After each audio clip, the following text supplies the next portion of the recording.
afternoon. This is Wayne Viener with Pat Donohue.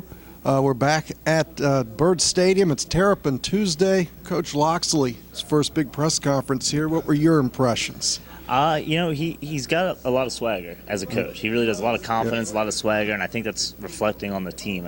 He's talked a lot about making things more fun, and he kind of cleared that up more today. It said, fun doesn't necessarily mean less discipline. It just means kind of playing looser. He wants the players to not worry about competing for someone's job or a job interview. He said he's focused on the now, which is good and which players want to hear. So I think they at least have the right mentality. Whether or not they have the ability to rattle off some wins, it remains to be seen. It does. He said play like you're just going out to play in the backyard and let it all go and play, what's it called, simple football? Yeah, just backyard football, he said. Just, passionate football he brought up. Like I said, I think he's got, after obviously a very tough time for the team, he's got their mind in the right place, and it'll be interesting to see how they respond.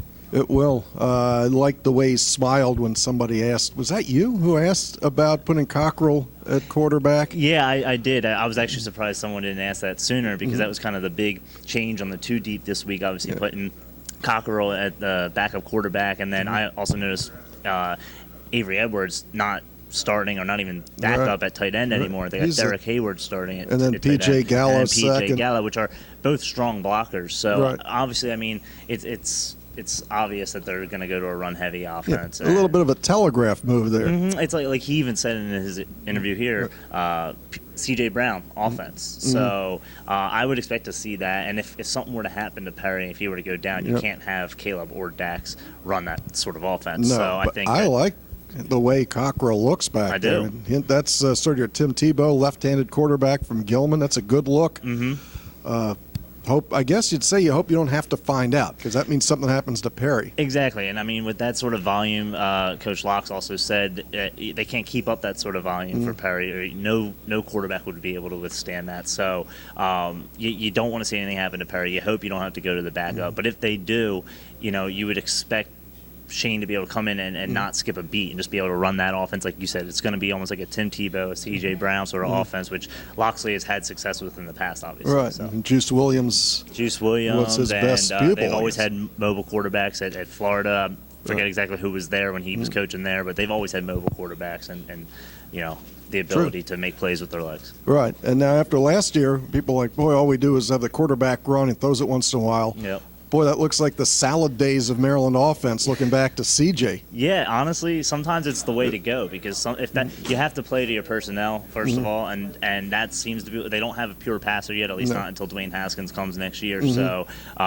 you got to do what works. With Tebow, it brought the Broncos to the playoffs and got them a playoff win the one year. And if you can do it, even if teams know they're coming, if you can do it well enough, it really can work, and especially against very talented teams like they've been playing, Michigan, Ohio State, Penn State. You want to keep these games as close as you can, and not make them longer than they have to be, not let them get out of hand. So it's nice to be here talking about football instead of coaches. It is. So do you like the fact they're playing in Baltimore? Because to me it gives away the home field advantage a bit.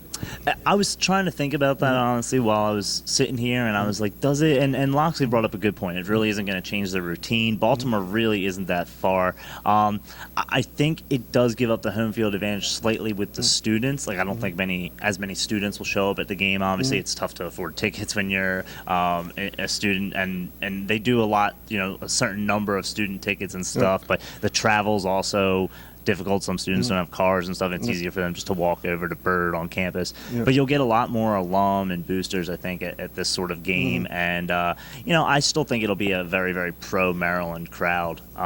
You would have Penn State fans here regardless because of how close it is and everything. So I don't think it's giving up that much of a home field advantage. I'm just glad we don't have to go to Happy Valley. So Although I had fun there last year. It was great. A fun place. It's a very hard place to win a football game, though. Well, I hadn't been there in a long time, but we won last year. They came in last year. They didn't shake hands, and they came out with a win. So But I heard Andrew Zeller, the offensive lineman, say they are planning to shake hands this time. I asked him. I said, is this a rivalry? Do the players view this as a rivalry? And he said, really, it's more of a fan thing than a fan thing more than a player thing. Obviously, there was some bad blood last year before the game, and the Terps came in on top.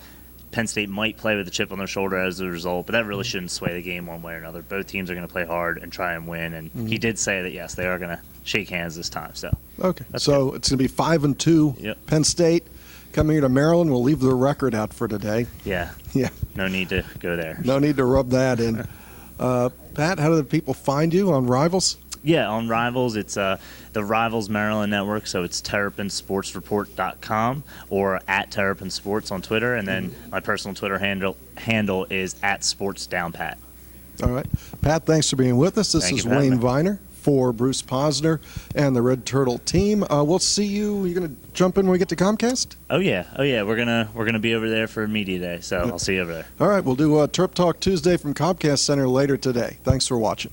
We hit terminus!